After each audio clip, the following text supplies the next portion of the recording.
विद्या से बलवान बुद्धि होती है। एकस्मिन् नगरे चत्वारः ब्राह्मणपुत्राः परस्परं मित्रभावेन वसन्ति स्म। एक नगर में 4 ब्राह्मण पुत्र रहते थे। वे आपस में मित्र की तरह रहते थे। तेषु त्रयः शास्त्र पारंगता परंतु बुद्धिहीना आसन्। उनमें से 3 शास्त्रों को जानने वाले थे परंतु बुद्धिहीन थे। एकस्तु बुद्धिमान परम शास्त्र परान्मुख आसीत्। एक बुद्धिमान था परंतु शास्त्र नहीं पढ़ा हुआ था। तस्य नाम सुबुद्धि आसीत्। उसका नाम सुबुद्धि था।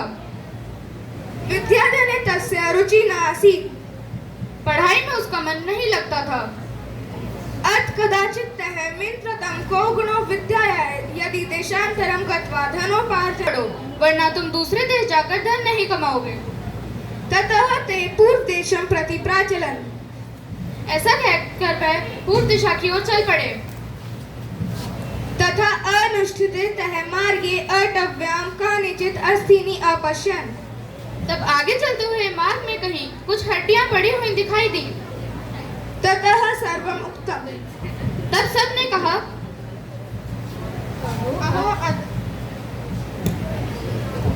अहो किंचित एतत् सत् निर्दिष्टति तद् विद्या प्रभावेन जीवित कुर्मः। अरे अब विद्या का प्रयोग करते हैं। कुछ भी पढ़ा हुआ सब जीवित करते हैं। उस विद्या के प्रभाव से जीवित करते हैं।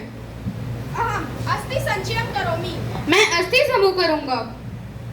ततः तेन अस्थि संचकृत।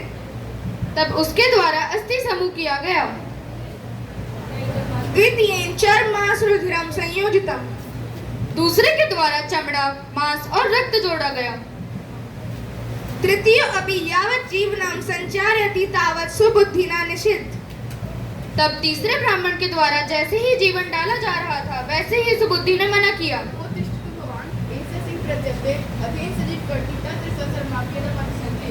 ओ मूर्ख, यह सिंह है। यदि तुम इसे जीवित करोगे तो यह हम सबको मार डालेगा। इति श्रुत्वा तेन कथितम्। यह सुनकर उससे कहा गया, अरे मूर्ख, मैं अपनी विद्या व्यर्थ नहीं करूंगा। ततः सुबुद्धि आवदत्।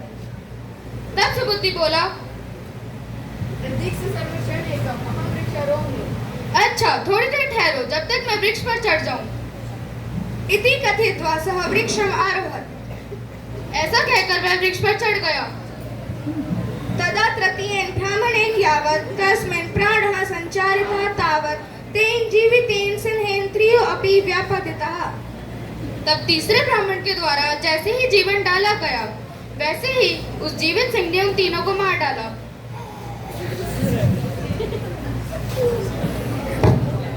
तत्पश्चात् सुबुद्धि वृक्षान्तरीय गृहं गत्। इसके बाद सुबुद्धि वृक्ष से उतरकर अपने घर चला गया। अतः सत्यमेव कथ्यते। अतः सत्य ही कहा गया है। परम बुद्धि नासा विद्या विद्या बुद्धि उत्तमा बुद्धिहीना विनशन्ति यथा ते सिंकारका। अर्थ, विद्या से बुद्धि अच्छी है। बुद्धि को ही विद्या कहा जाता है। बुद्धिहीन लोग उसी तरह नष्ट हो जाते हैं जैसे वे सिंह बनाने वाले। धन्यवाद।